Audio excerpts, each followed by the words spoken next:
Hey everybody, KMO here with another Out of My Head video, and I want to talk about the Orville. The Orville, which, I was watching the trailer for it over and over again, eagerly anticipating it.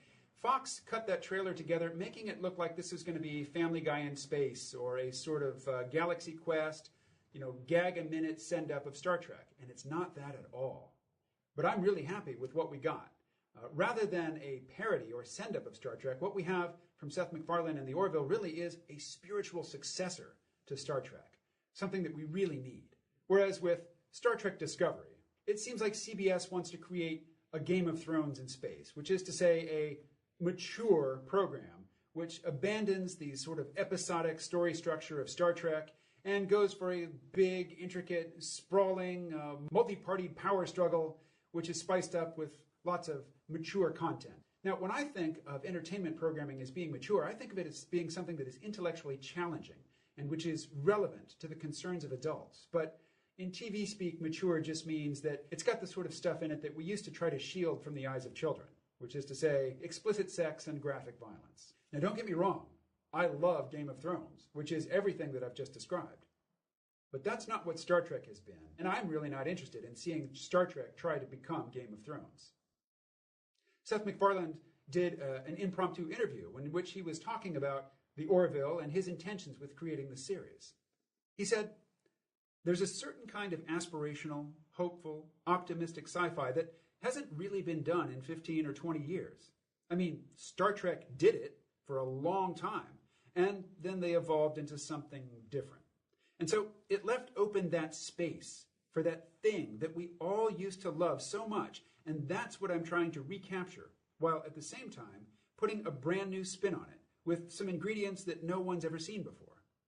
And by that brand new spin, he means the sort of humor that he's best known for. That Family Guy style of humor, but not the rapid-fire jokes and media references, but humor which is embedded in the situation, and which, in fact, does call out certain tropes of the science fiction genre. And this struggle over the vision that Star Trek will service reminds me of a long-time theme of the C-Realm podcast. For over a decade now, I've talked to people who hold diametrically opposed visions of the future. I'll call these people doomers and techno-utopians. You probably know what I mean when I use those terms, but let's get some concrete definitions on the table.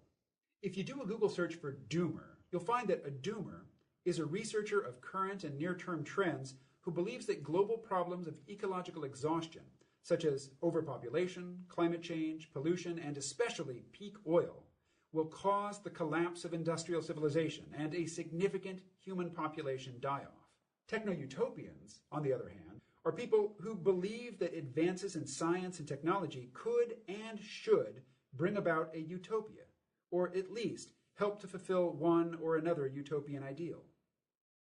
Now, when it comes to doomers and techno-utopians, I think that there are two categories of each. I mean, there's probably many categories of each, but two important categories that I want to spell out right now. And that is that each camp has people in it who are thoughtful, mature, and responsible in articulating the future that they see based on current and near future trends. And then there are the people who are opportunistic, manipulative, and basically just plain lazy. They hold the worldview that they do because it serves their purposes. It justifies their place in the world, and it excuses them from taking into consideration the concerns of the people in the other camp.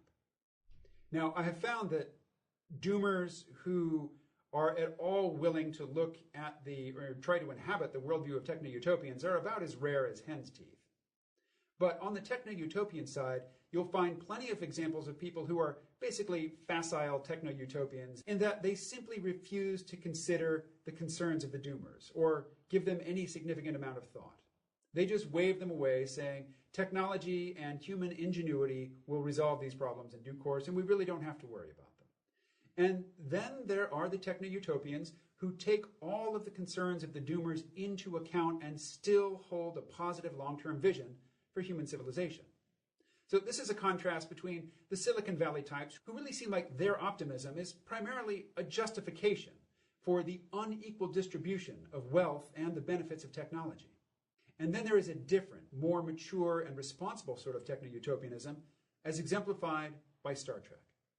Star Trek takes place in the future And so there is a fictional history of the Earth and of human civilization's struggles to attain what they finally do attain, which is to say global unity, an end to prejudice, an end to capitalism, and an end to the grossly unequal distribution of the benefits of this technologically advanced society. In that fictional history of human civilization that we get in Star Trek, there has been nuclear war, there has been a dramatic population decrease, there have been conflicts over eugenics, there have been totalitarian governments and ecological destruction, and most importantly, from my perspective, given the current global situation, I think back to an episode of Star Trek Deep Space Nine in which they dealt explicitly with the maldistribution of the benefits of technology under capitalism.